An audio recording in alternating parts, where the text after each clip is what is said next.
Olá pessoal, sejam bem-vindos ao nosso podcast da Atual PC, uma empresa especializada em consultoria organizacional, corporativa e avaliação psicológica. Nosso propósito aqui é trazer a vocês um conteúdo que possa ajudá-los a aproximar a ciência da prática, mostrando um olhar psicológico, como esse olhar psicológico pode transformar resultado em relação dentro das empresas. Hoje, o nosso tema é Inteligência em Foco, a apresentação da avaliação psicológica no contexto corporativo. Vamos falar um pouco sobre as teorias contemporâneas de inteligência e como elas contribuem assim para compreender melhor o comportamento humano no ambiente de trabalho. Especialmente as teorias mais abrangentes, como a teoria triárquica de Robert Sternberg e também a inteligência emocional clássica que todos nós conhecemos já, de Daniel Goleman. Para a nossa conversa, eu trago aqui duas colegas de trabalho queridas, Eliane Consoli e Ana Boaventura. Sejam bem-vindas, colegas, para o nosso bate-papo. Obrigada, Helder. É um prazer estar aqui e poder discutir como essas teorias se aplicam na prática da avaliação psicológica. Obrigada também. Esse é um tema riquíssimo e super atual dentro da psicologia organizacional. Sim. Bom, antes de nós entrarmos diretamente nos nossos temas, vamos falar um pouco sobre essas teorias. Eu acho importante falar que a avaliação psicológica, ela tem uma ampla aplicação de testes, né? Nós já falamos isso em alguns momentos. Ela é um processo que busca compreender o sujeito como um todo, correto? Sim, a avaliação, ela envolve várias etapas: entrevista, seleção de instrumentos, aplicação, a análise e a devolutiva. Os testes são parte desse processo, fornecendo dados técnicos e padronizados, mas quem dá sentido a eles é o olhar do psicólogo.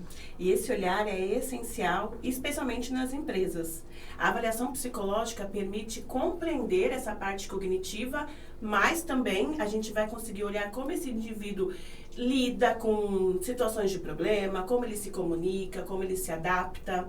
E isso ajuda a construir equipes mais equilibradas e lideranças mais conscientes. E aí é que entra as teorias de inteligência, que elas são guias, né, que nos ajudam, o psicólogo, nesse caso, a interpretar esses dados e esses resultados de forma mais ampla e contextualizada. É isso, Helder. Sternberg rompeu com a ideia de inteligência ser apenas um raciocínio lógico. Ele propôs a teoria triárquica da inteligência, que se divide em 3 dimensões: analítica, crítica e prática. A analítica, ligada à capacidade de raciocinar e resolver problemas.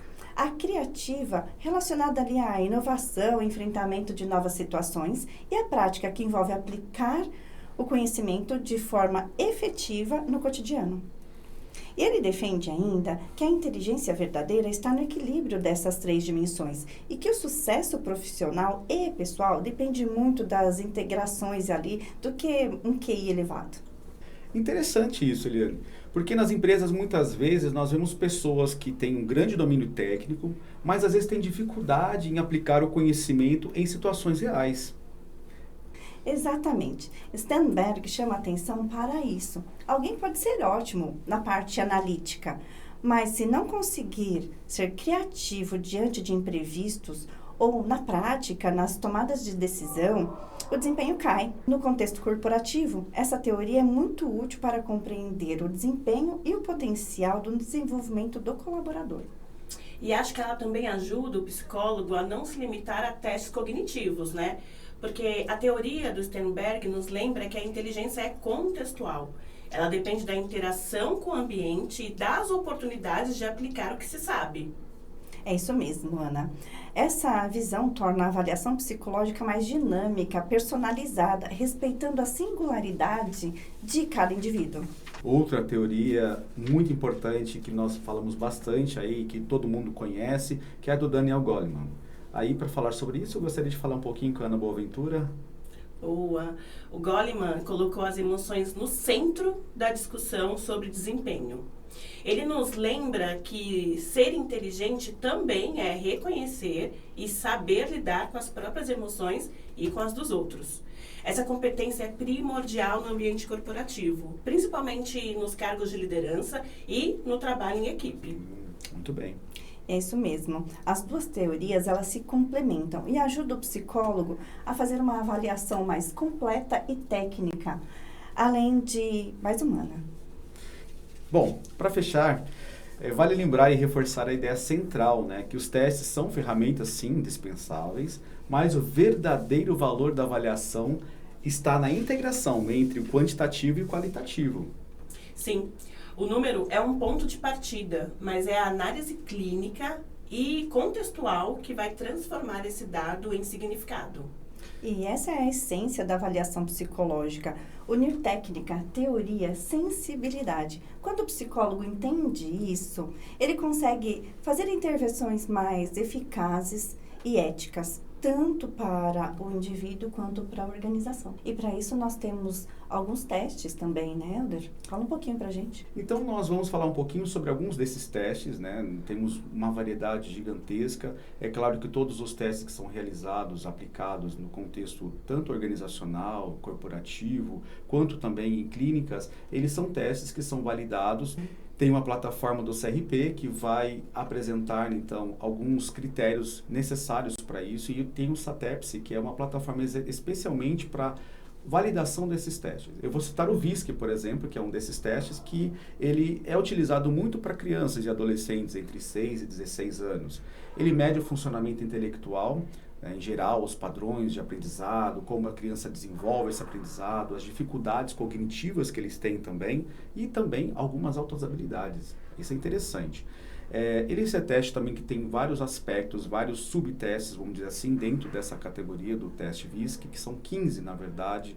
Entre eles, podemos citar a compreensão verbal, raciocínio perceptual, a memória operacional e a velocidade de processamento. Todos eles são importantes e, com certeza, nós vemos isso nos ambientes corporativos, esses tipos de testes ou essa representação daquilo que o teste aponta lá nas empresas. Mas tem outro que é muito importante, que a gente pode falar, que é o VAIS. O VAIS, na terceira edição, já que nós estamos, o VAIS ele é um teste que já é utilizado mais para a faixa etária adulta e também ele mede, né, ele verifica, quantifica a questão da capacidade cognitiva, na aplicação individual, e aí demanda também de pensar como uma equipe pode se desenvolver a partir disso, como que você pode aplicar esse teste, seja numa entrevista, né, no processo seletivo, seja também numa avaliação de um processo para uma promoção de um funcionário. Então a gente pensa assim, que ele tem dois aspectos básicos, que é o verbal e também o verbal e a escala de execução, a capacidade de habilidades perceptuais, visoespaciais. Então, testes de raciocínio lógico, que é tão pedido hoje nas empresas e todo esse processo. Também temos um outro que podemos citar, que é o G38, é um teste de inteligência não verbal. É interessante porque, como nós falávamos anteriormente, a questão das habilidades dos indivíduos, muitas delas elas não são verificadas a partir da comunicação. Então, a gente falava que tem indivíduos que têm um bom desempenho técnico, às vezes se dá muito bem com processos, né, digitais e processo de projetos, por exemplo, mas na hora de se comunicar ele tem dificuldades. E esses testes também são importantes para avaliar esse indivíduo, para verificar qual é a sua habilidade, como ele pode também se desenvolver a partir dessas percepções. Então, o G38 é um deles. É um teste não verbal de inteligência geral, que aí entra o fator G, fator clássico, né, de raciocínio lógico abstrato, e ele tem também figuras geométricas, padrões visuais, e aí a gente tem essa multiplicidade de testes que vão auxiliar no processo da avaliação psicológica. Lembrando sempre que a avaliação psicológica é um contexto muito mais amplo do que apenas os testes, a testagem, como a gente costuma falar, que são a aplicação desses testes. Esses testes eles são a base para que nós possamos realizar, então, aí um contexto mais amplo da avaliação psicológica. Sim, o número é um ponto de partida, mas é a análise clínica e contextual que vai transformar esse dado em significado. E é essa a essência da avaliação psicológica, unir técnica, teoria, sensibilidade. Quando o psicólogo entende isso, ele consegue gerar intervenções mais eficazes e éticas, tanto para a pessoa quanto para a organização. Então é isso. Agradeço a presença das nossas amigas e colegas de trabalho, né? Nossa equipe da TopC, Ana Boaventura e Eliane Consoli, pela participação. Espero que no próximo programa possamos trazer temas que vão auxiliar você aí a compreender mais como a psicologia pode ajudar você no seu processo de desenvolvimento humano e profissional. É isso aí. Obrigada e até mais, galera. Tchau, tchau. É.